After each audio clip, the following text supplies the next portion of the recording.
citation anglaise, Dieu ne pouvant pas être partout à la fois, il a alors créé les mères. Ces êtres-là qui, malgré les difficultés, arrivent à porter plusieurs casquettes. Et puisque Dorcas et moi, nous voulons être maman, nous allons inviter notre maman de la dernière fois pour avoir un peu de conseils. Bienvenue dans la chronique de Sol.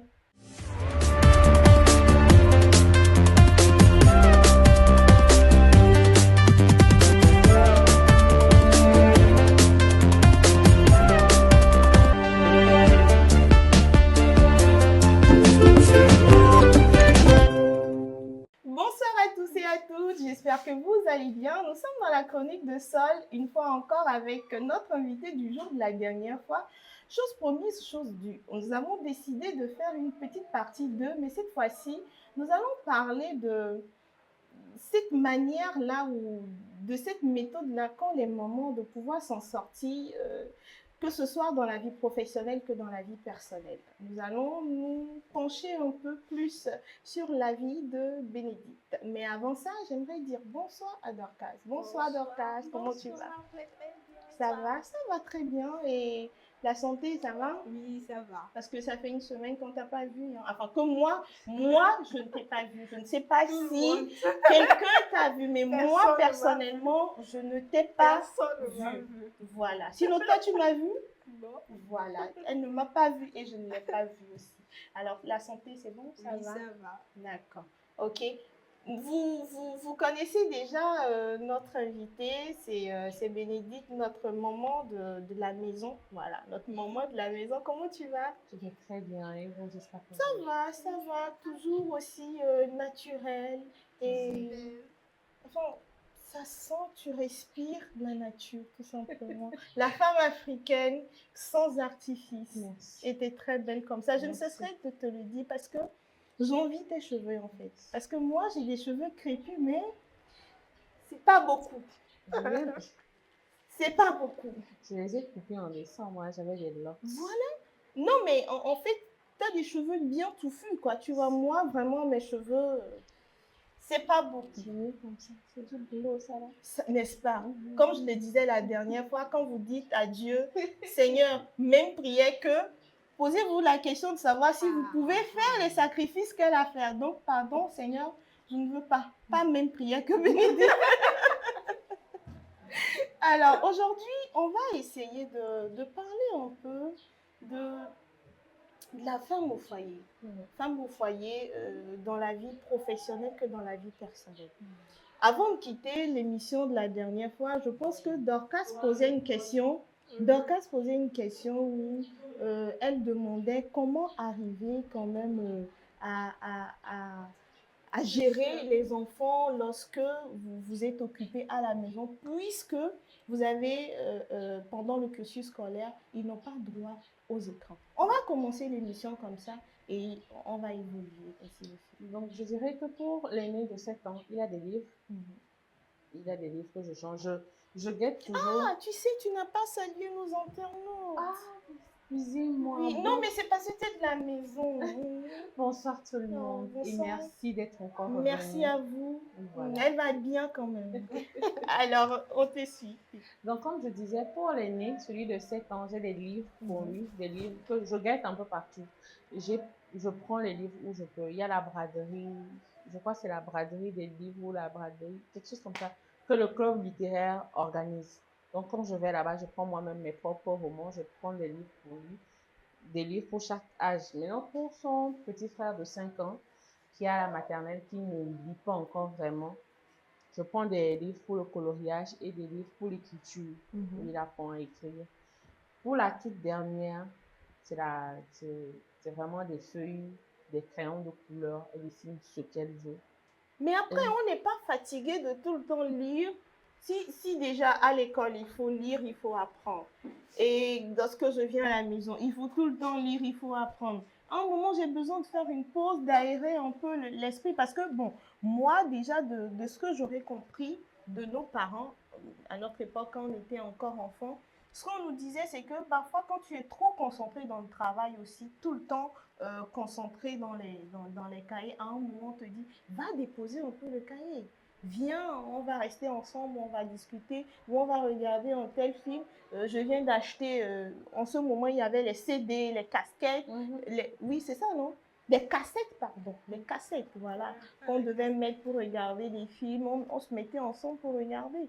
À un moment, l'enfant n'est pas fatigué de tout le temps être plongé dans les cahiers. Non, si on le prend dans mon cas, c'est vraiment le loisir. Relax. Parce que même moi, quand j'ai rien à faire, le téléphone, c'est vraiment quand j'ai des posts à publier où je dois écrire quelque chose, je dois lire, je dois envoyer des mails. Après ça, je range le téléphone quelque part. Ah, d'accord. Je suis moi-même, soit je suis en train de lire, soit je suis en train de faire les comptes. Je suis plus en train de faire les comptes que de lire. Et donc, et ça, franchement, je loue beaucoup ce comportement parce que on dit un truc, l'enfant fait ce qu'on fait et il ne fait pas ce qu'on dit. Donc, si tu veux que ton enfant puisse t'écouter, ce que tu lui dis de faire, tu dois le faire aussi. Exactement. Donc, si tu es tout le temps concentré sur ton portable et que tu lui dis d'apprendre, il ne va pas se concentrer sur l'apprentissage, il ne va pas aimer les livres. Donc, tu lis aussi. Ah, c'est un truc que beaucoup n'aiment pas de nos jours. Moi, par contre, j'aime lire beaucoup. Donc, ça fait. Et puis, quand ils finissent, ils sont censés venir me raconter ce qui s'est passé. On discute ensemble. Il faut dire que je n'ai pas totalement perdu mon âme d'enfant. Donc, on se raconte des histoires et tout ça. Mais avec le cadet actuellement, on est un peu... C'est un peu compliqué. Oui, parce que tout le temps, tu dis, maman, je vais regarder un dessin. Maman, je vais regarder un dessin. Maman, on va pas regarder un dessin aujourd'hui. Et là, chaque fois, je suis obligée. Parce qu'il voit son frère lire, mais lui, il n'a rien à faire. Il a déjà fini d'écrire. Donc, il te dit, je veux regarder un dessin. Bon, pour le moment, ça marche encore. J'arrive à le distraire. Je lui sors de la peinture. Ah oui, j'ai trouvé un club de peinture où on leur apprend à dessiner tout ça. Donc, quand on rentre, tu lui sors les feuilles, tu lui laisses ses palettes et tout ça. C'est bon, on arrive à passer dessus. Pour le moment, je gère. On verra avec le temps s'il y a un autre. D'accord. Tu voulais dire quelque chose par rapport à ça? Non, pas vraiment, mais quand on a des enfants, elle dit, elle lit elle-même. Et c'est ce qui fait que les enfants aussi se sentent à l'aise. Il y a cette facilité dans la lecture. Je pense qu'on a clôturé avec le sujet de la dernière fois. Mais quand on veut rentrer dans le vif du sujet d'aujourd'hui, voilà, oui. Elle est entrepreneur, c'est ça. Et maman, quand elle lit, quand les enfants lisent et que vous êtes emballé dans votre travail, dans les commandes, dans vos mails et tout ça, comment est-ce que vous arrivez à dispatcher le temps, à trouver le temps pour que les enfants aussi puissent vous rendre compte de tout ce que vous faites, pour vraiment veiller sur les enfants? Tu sais ce qu'on va faire? Je pense que ce qu'on va faire plutôt pour pouvoir répondre à cette question, je ne sais pas si tu pourras nous dire un peu, nous raconter un peu ton quotidien de maman, femme au foyer, femme entrepreneur, maman, voilà. Disons que chez moi, le réveil, c'est entre 4h30 et 5h. Ouh. C'est comme moi, il n'y a pas de devenir maman. Parce que moi, je suis pas matinale. Hein? Donc, à 4h30, je me réveille. Tu seras matinale. Ou bien, peut-être que je serai plus matinale qu'elle-même. Vraiment. Donc, à 4h30 ou 4h30 et 5h, je suis en train de faire mon sport. Je revois un peu tout ce que j'ai comme plan. Parce que oui, quand vous rentrez dans ma chambre, vous avez au moins 3 à 4 notebooks. Un pour le business, un pour moi-même, mon planning et tout ça. Donc, je revois le planning de la journée. Et par rapport à ça, à partir de 5h, je commence par préparer le petit déjeuner, ce qu'ils vont ramener à l'école. Parce que tout ce qu'ils consomment à l'école, ça part de la maison. Ils ne prennent rien. D'accord. Donc, je vérifie les tenues, les sacs, que personne n'oublie, ni sa tenue de sport, ni un cahier. Est-ce qu'on a fini les exercices et tout? Donc, généralement, vers 6h, j'ai presque fini. À 6h, c'est le réveil pour les 2 premiers. C'est bain ou c'est douche qu'on dit, je ne sais pas trop.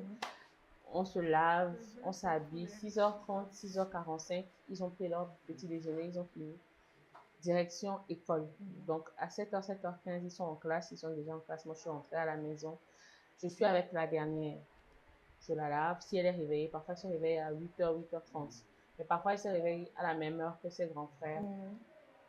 Ça dépend. Donc, je la lave, elle prend son petit déjeuner. Puis, je la laisse avec ses crayons de couleur et ses papiers. Je vais vérifier le stock que j'ai. Je vais vérifier les commandes que j'ai, les postes que je dois balancer. Donc, disons de 8h à 10h, je suis vraiment sur mon business. Donc, mademoiselle, entre-temps, elle s'est rendormie encore Ok. parce qu'elle a fini son petit déjeuner, elle s'ennuie, elle dort. Elle dort. Donc, de 10h à midi, 10h à midi, je suis soit en train de préparer le déjeuner, si je ne l'ai pas préparé plus tôt le matin, je suis en train de préparer le déjeuner, je suis en train de préparer en même temps. Souvent, je le fais, c'est que je prépare le déjeuner et ce qu'il faut pour le dîner en même temps. Donc, le soir, je n'ai plus qu'à réchauffer.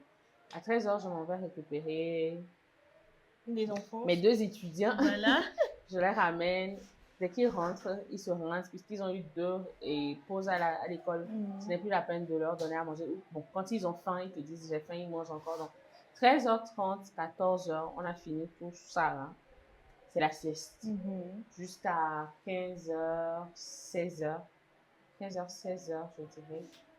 15h, 16h, ils se réveillent. Goûter. S'il y a des exercices, nous traitons. Ça, c'est mercredi. S'il y a des exercices, nous traitons les exercices.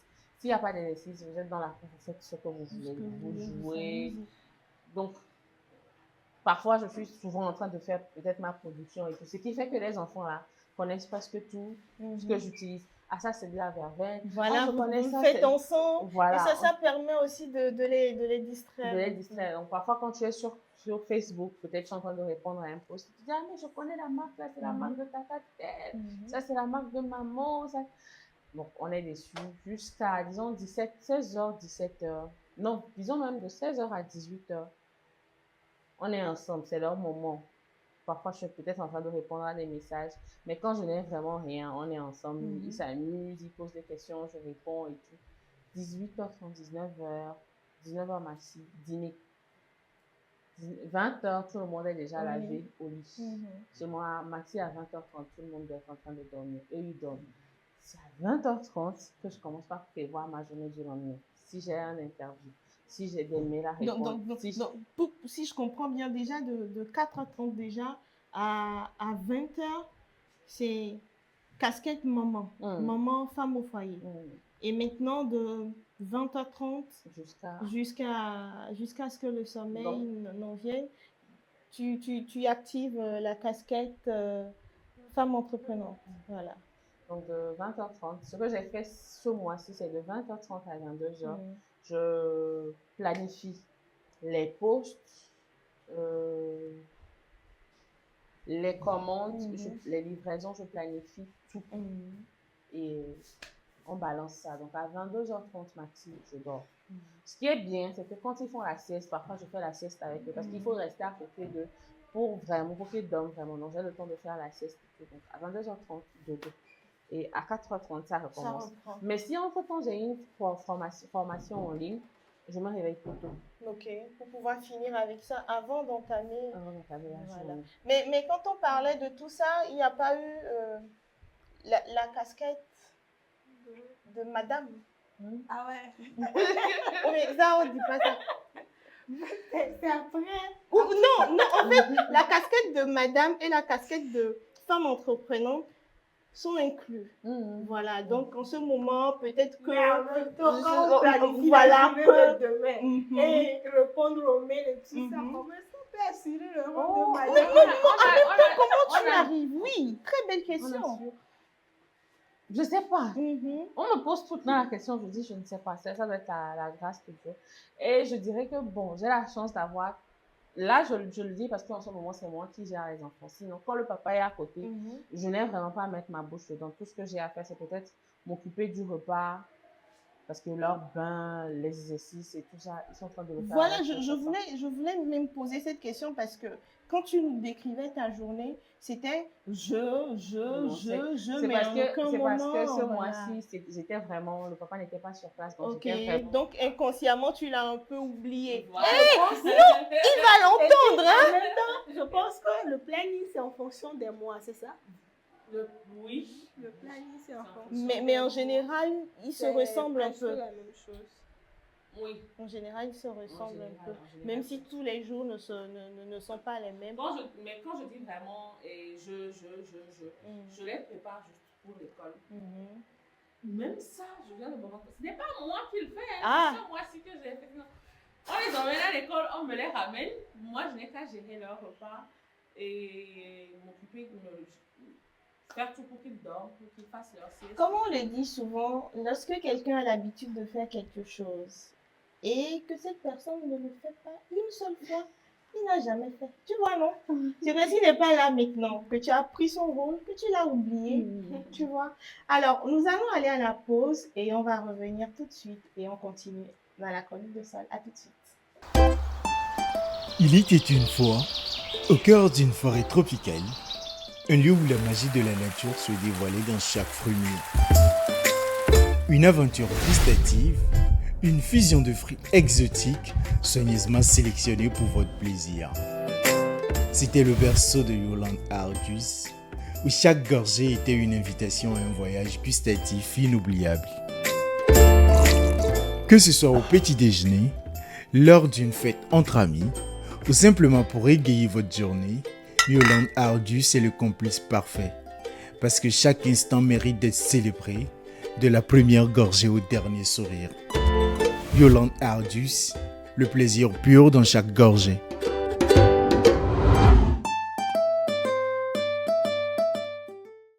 Comme vous l'aurez remarqué, aujourd'hui, on ne boit pas de jus. On fait exposition de jus. Aujourd'hui, c'est exposition de jus. Parce que trop, c'est trop.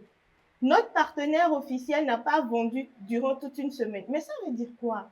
Achetez! Voilà. La cabière a parlé. Non, tu es cabière là? Ah, de toutes les façons, moi, du moment où vous venez toutes de là-bas, c'est que vous êtes cabière. Excusez-moi, mais c'est que vous êtes toutes cabière. Alors, nous allons continuer avec le débat. Moi, ce que j'aimerais savoir, c'est vrai, je ne suis pas encore maman. Hein. J'ai des ambitions. Voilà, je veux être maman un jour, je veux me marier aussi, mais en même temps, je veux garder ce côté coquette là que j'ai de pouvoir avoir cette possibilité là de sortir, de ne pas me perdre, d'avoir toujours cette joie là, ce côté, tu vois, que j'ai. Mais quand je vois ta journée, franchement, ça me fait un peu peur. C'est comme si à un moment, tu ne t'oublies pas. Non. Est-ce que tu arrives quand même à sortir un peu je sais pas. Je suis devenue casanière depuis que j'ai eu des enfants. Je me bats même avec mon compagnon, avec ma famille, parce que je n'aime pas sortir. Ah, déjà, à la base, tu l'es. Avant, j'aimais sortir, mais depuis Ok. que j'ai eu des enfants, je ne sais pas pourquoi je n'aime pas sortir. Ok. Donc, ce genre de journée, ça me plaît bien. Mais cette année, disons que j'ai fait beaucoup plus d'efforts. Je laisse les enfants, je les laisse à la maison. Il y a quelqu'un pour les garder, je sors. Je sors, je suis sortie. Depuis janvier, je suis sortie 3 fois. Je suis sortie 3 fois. J'ai pu faire plus de 3 heures dehors. C'est un exploit.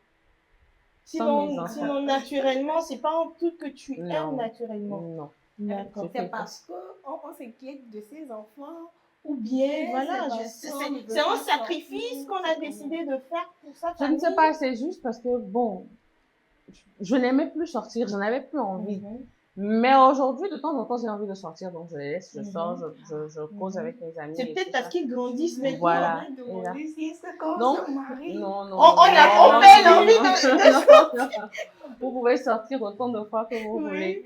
Il suffit de trouver la bonne personne, de trouver une bonne personne aussi pour gérer les enfants quand vous n'êtes pas là. Il faut trouver le bon compagnon. Voilà, moi, il faut dire que c'est surtout le fait que je n'arrivais pas à laisser quelqu'un d'autre gérer mes enfants. Ok. J'avais du mal à laisser. Ok. Voilà, aujourd'hui, c'est beaucoup plus. À t'entendre parler, on sent immédiatement que ce n'est pas une corvée. Tu te sens bien dans ce que tu fais. C'est ça qui t'épanouit en fait. J'aime ça. C'est bizarre, mais j'aime ça, avoir mes enfants ou avoir les enfants. Écouter leur histoire. Le quatrième alors. Non. J'aime bien avoir les enfants, discuter, qu'ils me racontent leurs histoires. Je ne sais pas pourquoi, mais j'aime ça. Donc, c'est vraiment pas une corvée pour moi. Pas du tout. Mais, j'ai des amis qui sont mamans, qui sortent, qui s'amusent. Elles aiment ça aussi. Et avoir les enfants et se marier, ça ne les a jamais empêchés de s'amuser. Non. Voilà. Entendre parler. C'est tellement facile. Oui, c'est facile. Et c'est beau à la fois. C'est intéressant. On se dit, bon. Pardon, ton mari, il n'a pas de frère. Il en a plein. Peut-être que c'est dans sa famille que c'est beau.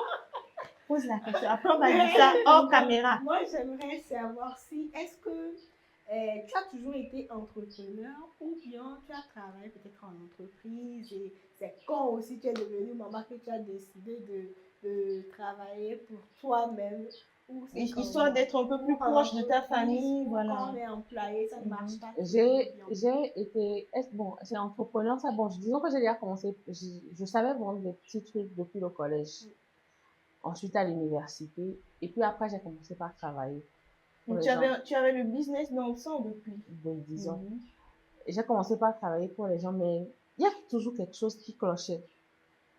Il y avait toujours quelque chose qui, je me rappelle, j'ai fait 3 mois quelque part, j'ai démissionné, j'ai repris après un mois, j'ai fait un mois là-bas, ça me plaisait pas, j'ai encore démissionné et c'est de là où je me suis dit, bon, je crois que j'avais déjà mon aîné, il avait 1 an, je me suis dit, bon, je vais prendre du temps pour moi. Et c'est là où j'ai connu la dépression postpartum. Et Ah. j'ai pris le temps de rester à la maison avec mon fils et tout.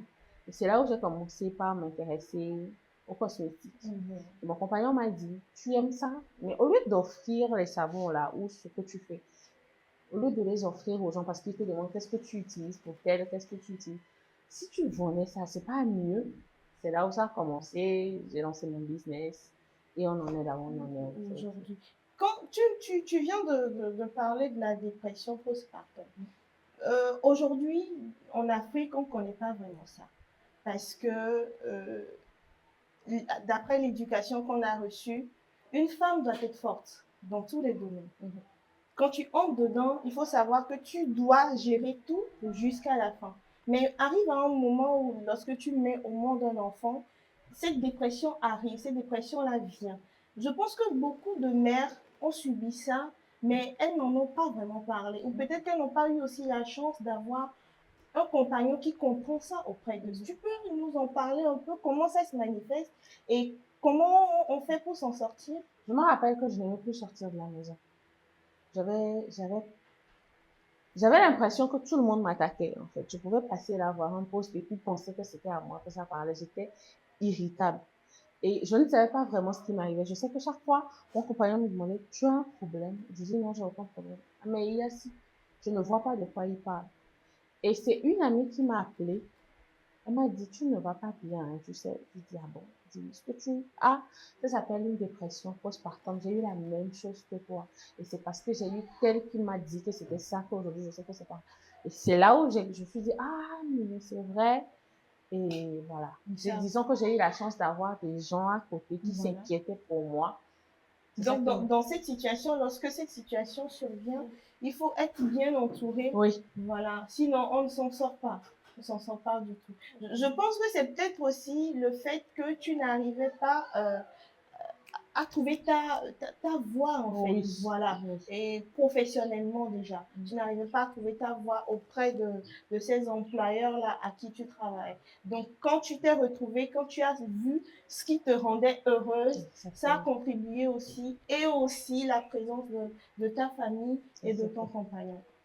Moi, j'ai envie de savoir, désolée, elle parle de déposer les enfants, elle est maman, femme Mais au donc, foyer. c'est aujourd'hui, hein? Non, continue, vas-y, oui, je t'écoute. Et entrepreneur. Comment est-ce qu'on arrive à gérer les enfants, les commandes, les livraisons et tout ce qu'on a comme tâches ou activités à la maison? Déjà, il y a la production aussi des produits. Je pense bien que c'est vous qui les produisez.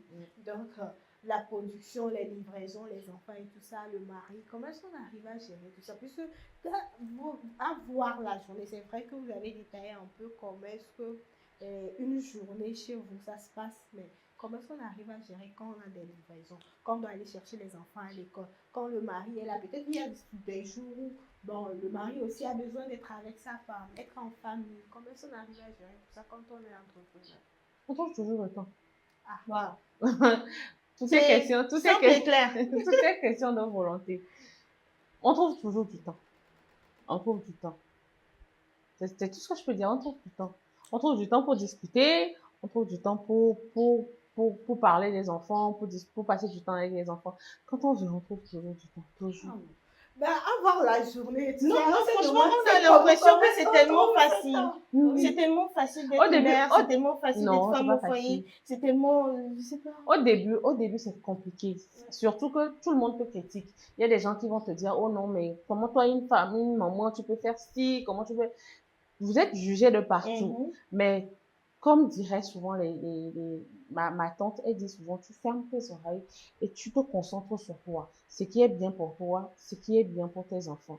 Si ceux qui te donnent des conseils étaient aussi experts que ça, pourquoi ils n'ont pas pris le temps d'aller éduquer les autres enfants dans les autres familles? Concentre-toi sur ta À part fermer les oreilles et continuer, comment est-ce qu'on arrive à gérer facilement les difficultés? En même temps, sûrement oui. Si tu peux donner des anecdotes. Je dirais qu'il n'y a pas de mode d'emploi. Tu te trouves dans la difficulté, tu te noies, tu sors la tête, tu te noies encore, tu sors la tête, et puis un jour tu te dis, mais en fait, je peux nager comme ça. C'est là où tu trouves la solution. Du moment où on n'est pas mode, dedans, on continue. Il y a jamais de mode d'emploi pour être une bonne femme, entrepreneur. Non, on pleure. Il y a des jours où on pleure, on prie, on crie. Mais après, on fait face à ça et on se relève et on continue encore. On se bat comme des beaux diables même. Et puis après, bon. En même temps, en t'entendant parler et à analyser un peu plus les difficultés, on se rend compte que quand tu as un bon compagnon, quand tu as la personne qu'il te faut à tes côtés, ça passe. Ça a l'air un peu plus facile. Vous arrivez à y faire face. Mais la question que j'aimerais te poser, c'est comment est-ce qu'on trouve le bon compagnon? Je sais pas. Toi seul, tu as le bon compagnon. Toi seul, tu as les bons enfants. C'est quoi? C'est Dieu. Je sais pas, c'est venu me trouver. C'est Dieu. C'est le même Dieu là. Ouais, j'étais là, c'est venu me trouver. Comment tu pries, dis-nous, comment tu pries? Non, mais pour de vrai, nous sommes presque à la fin déjà. J'aimerais quand même que tu puisses nous donner quelques conseils, tu vois, parce que déjà, on a compris que ce qu'il faut, c'est d'avoir un bon compagnon.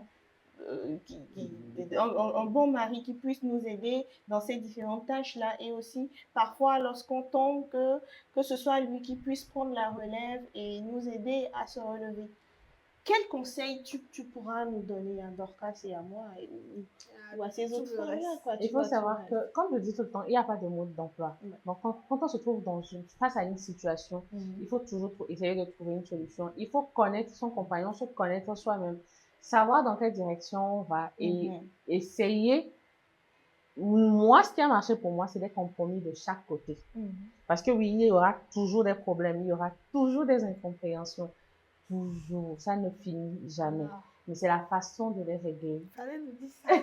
C'est ce qu'il faut nous dire. Il nous dit qu'il y a deux. Pourquoi il n'y a pas de problème? Marie, non, quand tu voilà. Il s'était. Voilà. Il est là. Voilà. Et quand tu lui dis fais ci, il le fait. C'est pour ça, moi, j'ai demandé est-ce qu'il a un frère? Parce que s'il a un frère, sûrement qu'il est comme lui. Non, tu vois? Ils sont tous humains. Donc.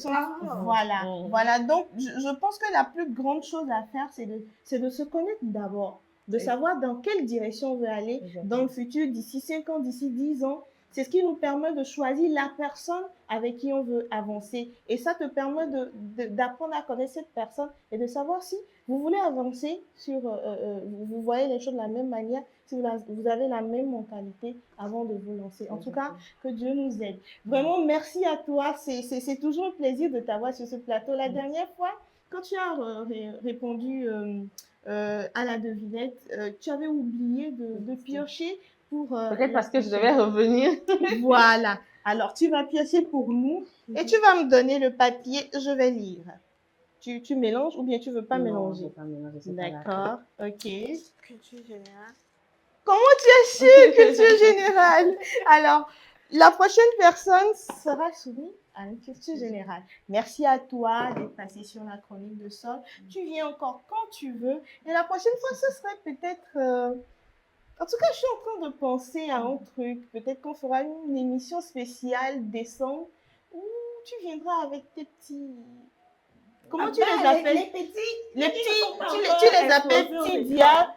Ah, ils sont pas exposés aux écrans. Oh, malheureusement, malheureusement. Bon, c'est pas On va grave. entendre la Bon, voix. c'est la fin de cette émission. On vous dit à la prochaine. Ce fut un plaisir encore de vous avoir dans la chronique de Sol. Au revoir.